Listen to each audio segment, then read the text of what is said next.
Bismillahirrahmanirrahim. Assalamualaikum warahmatullahi wabarakatuh. Selamat pagi anak-anak semuanya. Sekarang kita masuk ke pembelajaran sejarah Indonesia dari kelas 12.1 sampai 12.10 ya. Bagaimana kabar kalian? Semuanya baik-baik saja kan? Semoga kita semua selalu dalam lindungan Allah Subhanahu wa Ta'ala. Tetap semangat, tetap menjaga protokol kesehatan, yaitu dengan 3M ya. 1. Memakai masker, yang kedua menjaga jarak, dan yang ketiga mencuci tangan, memakai air mengalir dan memakai sabun.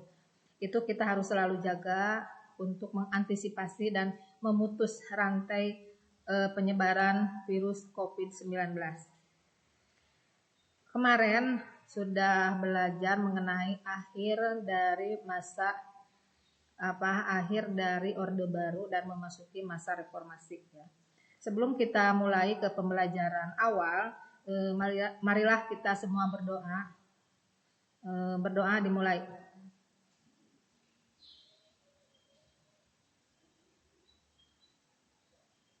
Ya, selesai. Oke, kita mulai ke pembelajaran awal, yaitu mulai masa pemerintahan Presiden B.J. Habibie.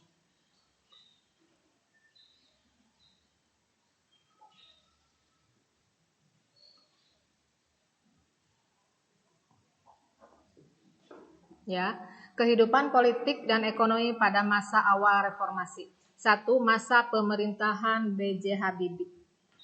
Langkah-langkah yang dilakukan oleh pemerintahan B.J. Habibie adalah yang pertama adalah membentuk kabinet ya. Membentuk kabinet reformasi pembangunan pada tanggal 22 Mei 1998 yang meliputi perwakilan militer yaitu TNI dan Polri, yang kedua PPP, ketiga Golkar dan PDI. Adapun upaya-upaya perbaikan ekonomi dengan mewarisi kondisi ekonomi yang parah atau krisis ekonomi, Presiden B.J. Habibie berusaha melakukan langkah-langkah perbaikan, antara lain 1. Merekapitalisasi perbankan, yang kedua merekonstruksi perekonomian nasional, yang ketiga melikuidasi beberapa bank bermasalah, yang keempat adalah menaikkan nilai tukar rupiah terhadap dolar Amerika Serikat sehingga di bawah 10.000 dolar AS per dolarnya 10.000 rupiah. Mengimplementasikan reformasi ekonomi yang diisyaratkan IMF. 3. Reformasi di bidang politik. Presiden mengupayakan politik Indonesia dalam kondisi yang transparan dan merencanakan pemilu yang luber dan jurdil sehingga dapat dibentuk menjadi lembaga tinggi negara yang betul-betul representatif ya. Tindakan nyata dengan membebaskan narapidana politik diantaranya yaitu 1. Dr. Sri Bintang Pamungkas, dosen Universitas Indonesia dan mantan anggota DPR yang masuk penjara karena mengkritik Presiden Soeharto pada masa Orde Baru. Yang kedua, Mohtar Pahpahan, pemimpin buruh yang dijatuhi hukuman karena dituduh memicu kerusuhan di Medan pada tahun 1994. Yang keempat adalah yang dilakukan oleh B.J. Habibie adalah kebebasan menyampaikan pendapat. Kebebasan ini pada masa sebelumnya dibatasi. Sekarang pada masa B.J. Habibie dibuka selebar-lebarnya, baik menyampaikan pendapat dalam bentuk rapat umum maupun dalam unjuk rasa. Dalam batas tertentu, unjuk rasa merupakan manifestasi proses demokrasi. Untuk menghadapi para pengunjuk rasa, pemerintah dan DPR berhasil menciptakan Undang-Undang Nomor 9 Tahun 1998 tentang kemerdekaan menyampaikan pendapat di muka umum. Yang kelima adalah masalah duifungsi ABRI.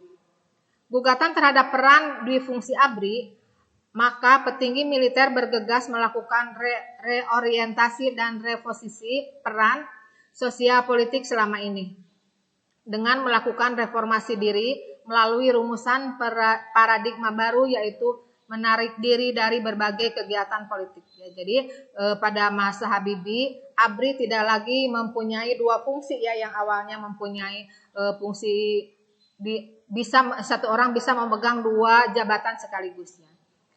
Yang selanjutnya adalah pada era reformasi, posisi ABRI dalam MPR jumlahnya sudah dikurangi dari 75 orang menjadi 38 orang. Yang ketiga adalah ABRI yang semula terdiri atas 4 angkatan termasuk Polri, mulai tanggal 5 Mei 1999, Kepolisian RI memisahkan diri menjadi Kepolisian Negara RI.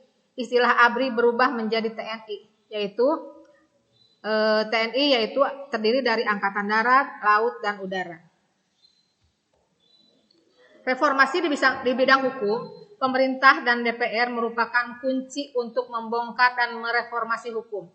Target reformasi hukum menyangkut 3 hal, yaitu substansi hukum, aparatur penegak hukum yang bersih dan berwibawa, dan institusi peradilan yang independen. Ketujuh, Habibie juga segera mengadakan sidang istimewa MPR. Sidang istimewa MPR pada tanggal 10 sampai 13 November 1998 menghasilkan 12 ketetapan ya. Adapun nanti satu persatu akan Ibu sebutkan ya. Yang pertama, TAP MPR nomor 10 MPR 1998 tentang pokok-pokok reformasi pembangunan dalam rangka menyelamatkan dan normalisasi kehidupan nasional sebagai haluan negara. 2. TAP MPR nomor 11 MPR 1998 tentang penyelenggaraan negara yang bersih dari dan bebas dari KKN. Kalian tahu apa itu KKN? KKN adalah korupsi, kolusi, nepotisme ya. Yang mana pada masa pemerintahan Soeharto di masa Orde Baru KKN itu sangat mendominasi di pemerintahan sehingga itu yang menimbulkan masyarakat tidak suka atau segera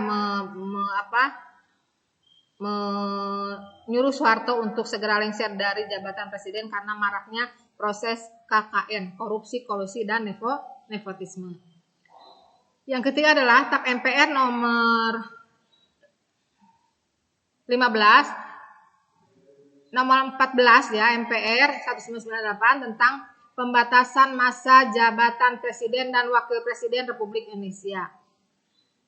Yang D, TAP MPR nomor 15 MPR 1998 tentang penyelenggaraan otonomi daerah.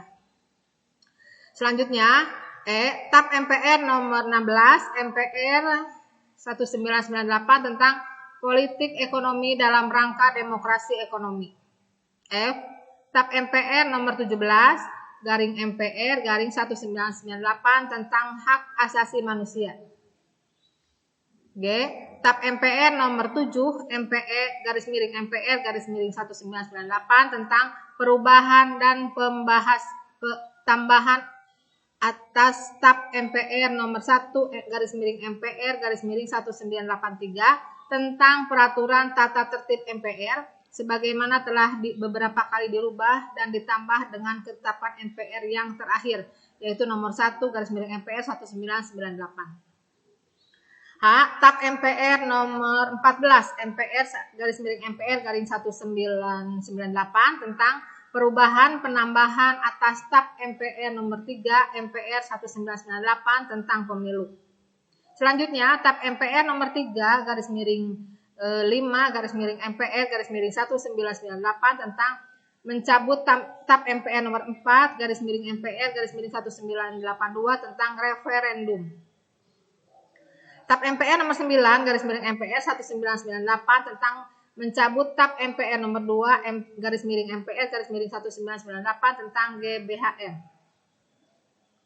K, TAP MPR nomor 12 garis miring MPR garis miring 1998 tentang mencabut TAP MPR nomor 5 garis miring MPR garis miring 1998 tentang pemberian tugas dan wewenang khusus kepada presiden atau mandataris presiden atau mandataris MPR RI dalam rangka mensukseskan pengamanan pembangunan nasional sebagai pengamalan Pancasila.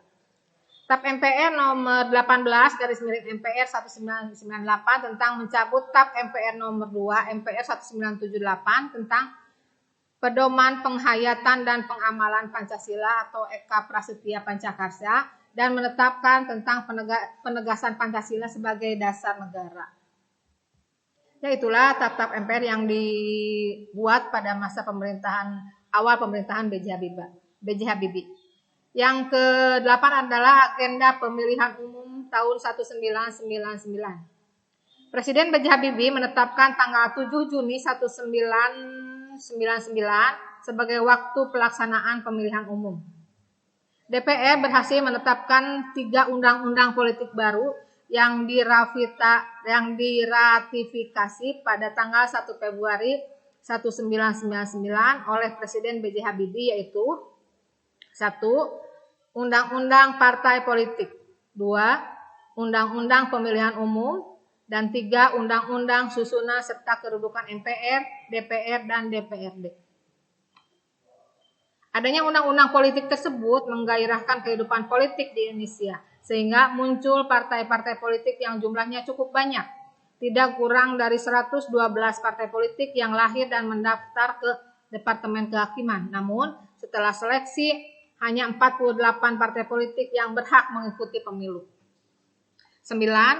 Sidang Umum MPR hasil pemilu 1999. Komisi Pemilihan Umum atau KPU yang diketuai oleh Jenderal Purnawirawan Rudini menetapkan jumlah anggota MPR berdasarkan hasil pemilu 1999 yang terdiri dari anggota DPR sebanyak 462 orang, wakil dari Parpol dan 30 orang TNI Polri. 65 orang wakil-wakil utusan golongan dan 135 orang utusan daerah. Sidang Umum MPR tahun 1999 tanggal 1 sampai dengan tanggal 21 Oktober 1999, sidang mengesahkan Profesor Dr. Haji Muhammad Amin Rais, MA, dari Partai PAN sebagai Ketua MPR, dan Insinyur Akbar Tanjung dari Partai Golkar sebagai Ketua DPR. Dalam pencalonan Presiden muncul 3 nama calon yang diajukan oleh fraksi-fraksi di MPR, yaitu pertama, Kiai Haji Abdurrahman Wahid dari Partai PKB, ya.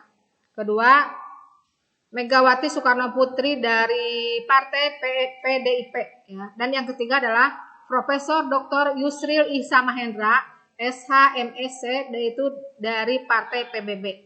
Namun, sebelum pemilihan, Yusril mengundurkan diri. Hasil pemilihan dilaksanakan secara voting.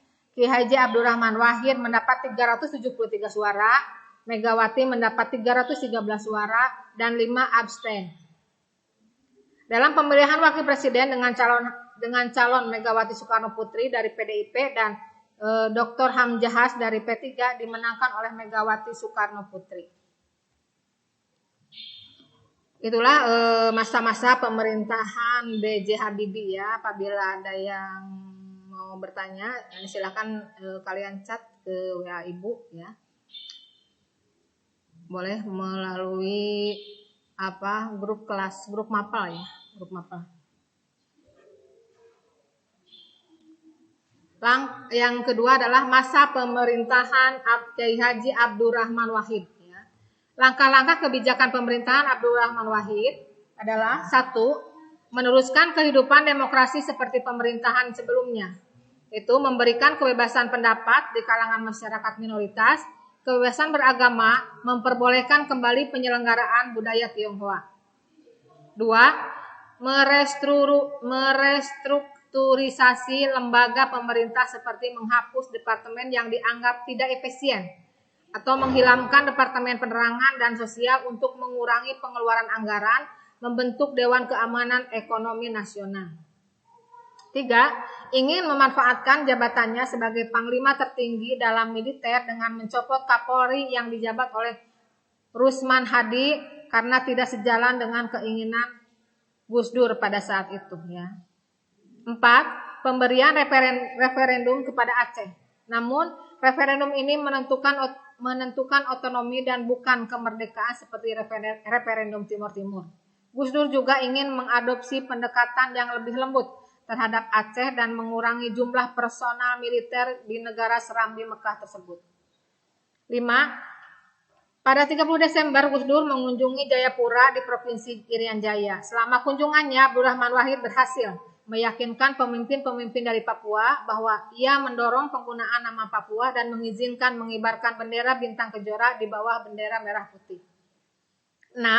Gus Dur juga mengusulkan agar Ratap MPR nomor 26 /MPR/1966 yang melarang Marxisme, Leninisme dan dicabut ya. Itu juga ia juga berusaha membuka hubungan baik dengan Israel yang menyebabkan kemarahan pada kelompok muslim di Indonesia. Ketujuh, pada Maret tahun 2000 pemerintah Gus Dur mulai melakukan negosiasi dengan Gerakan Aceh Merdeka atau GAM, yaitu 2 bulan kemudian pemerintah menandatangani nota kesepakatan dengan GAM hingga awal tahun 2001 saat kedua penandatanganan akan melanggar persetujuan. 8. Pada bulan Februari 2000, Abdurrahman Wahid meminta Jenderal Wiranto mengundurkan diri dari jabatan Menteri Koordinator Bidang Politik dan Keamanan. Gus Dur melihat Wiranto sebagai halangan terhadap rencana reformasi militer dan juga karena tuduhan pelanggaran HAM di Timur Timur terhadap Wiranto. Gus Dur kemudian mengubah pikirannya dan memintanya mundur. Pada April 2000, Gus Dur memecat Menteri Negara Perindustrian dan Perdagangan Yusuf Kala dan Menteri Negara BUMN Laksamana Soekardi. Alasannya adalah bahwa keduanya terlibat dalam kasus korupsi meskipun Gus Dur tidak pernah memberikan bukti yang kuat. Hal ini memperburuk hubungan Gus Dur dengan Golkar dan PDIP. 9. Muncul pula 2 skandal pada tahun 2000 yaitu skandal Bulog-Gate dan Brunei-Gate ya. Bulog-Gate dan Brunei-Gate. Pada bulan Mei, Badan Urusan Logistik atau Bulog melaporkan bahwa 4 juta US dollar menghilang dari persediaan kas Bulog. Tukang pijit Gus Dur juga mengklaim bahwa ia dikirim oleh Gus Dur ke Bulog untuk mengambil uang. Meskipun uang berhasil dikembalikan, musuh Gus Dur menuduh terlibat dalam skandal ini. Skandal ini disebut skandal Bulog-Gate. Pada waktu yang sama, Gus Dur juga dituduh menyimpan uang 2 juta dolar AS untuk dirinya sendiri. Uang itu merupakan sumbangan dari Sultan Brunei untuk membantu Aceh. Skandal ini disebut skandal Brunei-Gate. Akhir masa jabatan Presiden Gus Dur. Akhir jabatan Presiden Kiai Haji Abdurrahman Wahid terjadi ketika berlangsung rapat paripurna MPR pada tanggal 21 Juli 2001. Rapat tersebut dianggap sebagai sidang istimewa MPR. Keputusan yang diambil sidang istimewa tersebut adalah sebagai berikut. 1. Presiden Kiai Haji Abdurrahman Wahid diberhentikan secara resmi sebagai presiden berdasarkan Ketetapan MPR nomor 2 tahun 2001. 2. MPR mengeluarkan Ketetapan MPR nomor 3 tahun 2001 untuk menetapkan dan melantik Wakil Presiden Megawati Soekarno Putri sebagai Presiden kelima Republik Indonesia. Kiai Haji Abdurrahman Wahid meninggal pada umur 69 tahun di 30 Desember 2009 di RSCM Jakarta.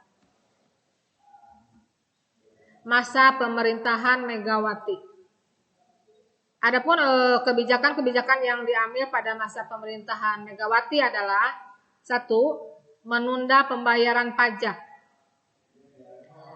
Meminta penundaan pembayaran utang sebesar 5,8 US dollar miliar pada pertemuan Paris Club ketiga tanggal 12 April 2002. Pada tahun 2003 pemerintah mengalokasikan pembayaran utang luar negeri sebesar 116,3 triliun. Melalui kebijakan tersebut utang luar negeri Indonesia berkurang menjadi 134,66 miliar dolar AS. Salah satu keputusan Megawati yang sangat penting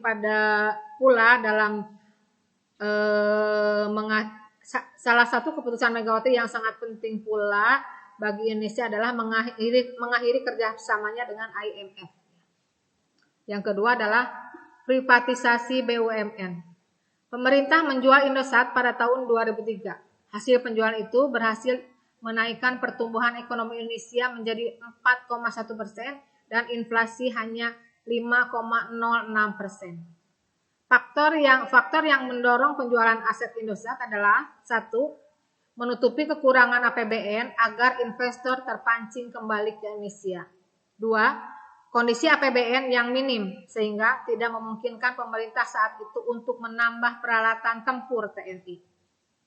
Ketiga, Indonesia dikenai embargo senjata oleh Amerika Serikat sehingga tidak memungkinkan untuk mendapatkan suku cadang peralatan perang. 3. Merealisasikan pendirian KPK. Kebijakan Presiden Megawati untuk melakukan pemberantasan korupsi dengan merealisasikan berdirinya Komisi Pemberantasan Korupsi atau KPK. Sekalipun KPK didirikan, KPK karena tidak ada gebrakan konkret yang menonjol. Peringkat RI sebagai negara terkorup tetap memburuk. Pada tahun 2002, dari 102 negara Indonesia menduduki peringkat keempat. Pada tahun 2003, Indonesia menempati peringkat ke-6 dari 133 negara terkorup. Ya. Itulah kebijakan-kebijakan yang diambil pada masa pemerintahan Megawati Soekarno Putri. Kita akan ke masa akhir pemerintahan Megawati Soekarno Putri. Kegagalan pemerintah Megawati dalam menjalankan reformasi birokrasi mengakibatkan kepercayaan rakyat terhadap Presiden Megawati menjadi menurun. Rakyat merasa tidak puas dengan banyak kebijakan yang diambil pemerintah Megawati seperti privatisasi BUMN, pembelian pesawat Sukhoi tanpa persetujuan DPR. Masa jabatan Megawati berakhir pada tahun 2004 karena masa jabatannya telah habis dan diakhiri dengan pelaksanaan pemilu pada tahun 2004. Masa pemerintahan Susilo Bambang Yudhoyono. Kebijakan ekonomi masa pemerintahan SBY. Ini juga pada pemerintahan SBY dilakukan kebijakan-kebijakan atau prioritas kebijakan untuk meningkatkan kehidupan taraf ekonomi pada masa itu. Kebijakan ekonomi pada masa pemerintahan SBY. 1. Menutup hutang kepada Paris Club sebesar 136,6 miliar US dollar, maka SBY mengeluarkan kebijakan berupa menambah utang ke CGI sebesar 3,4 miliar US dollar. Pada tanggal 19 Desember 2004 menaikkan harga BBM mewah yang dialokasikan untuk dana pendidikan dan menutup hutang luar negeri. Melanjutkan pertumbuhan ekonomi yang dijalankan Megawati dan berhasil menekan inflasi sebesar 0,56%. 4. Sedikit demi sedikit menarik dana subsidi migas yang selama ini membebani pemerintah. 5. Meningkatkan harga indeks saham gabungan. 6. Mengandalkan pembangunan infrastruktur massal untuk mendorong pertumbuhan ekonomi serta mengundang investor asing dengan janji memperbaiki iklim investasi. 7. Meningkatkan kampanye anti korupsi, mengeluarkan Kepres percepatan penindakan korupsi dan melakukan tindakan konkret. Kebijakan politik pemerintah Susilo Bambang Yudhoyono. 1. Menetapkan penghapusan difungsi ABRI. 2. Melaksanakan pemberantasan korupsi dengan menahan pejabat negara yang terlibat korupsi termasuk Aulia Pohan, Gubernur BI yang merupakan keluarga menantunya sendiri. 3. Memperjuangkan darurat sipil dan mengadakan perundingan dengan tokoh GAM di Helsinki melalui perantara krisis manajemen infinitif di bawah pimpinan Mari Ahtisaari. Dan kita berlanjut ke masa akhir pemerintahan Susilo Bambang Yudhoyono. Setelah 2 periode masa pemerintahan tahun 2004 sampai 2009 dan periode tahun 2009 sampai 2014 pemerintah SBY berakhir sesuai dengan ketetapan Undang-Undang Dasar 1945 pasal 7 tentang masa jabatan presiden yang dibatasi 2 periode.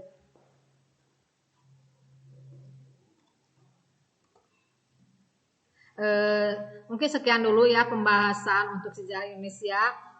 Nanti pada pertemuan yang akan datang kita lanjutkan lagi ke materi berikutnya. Sekian dulu. Wassalamualaikum warahmatullahi wabarakatuh.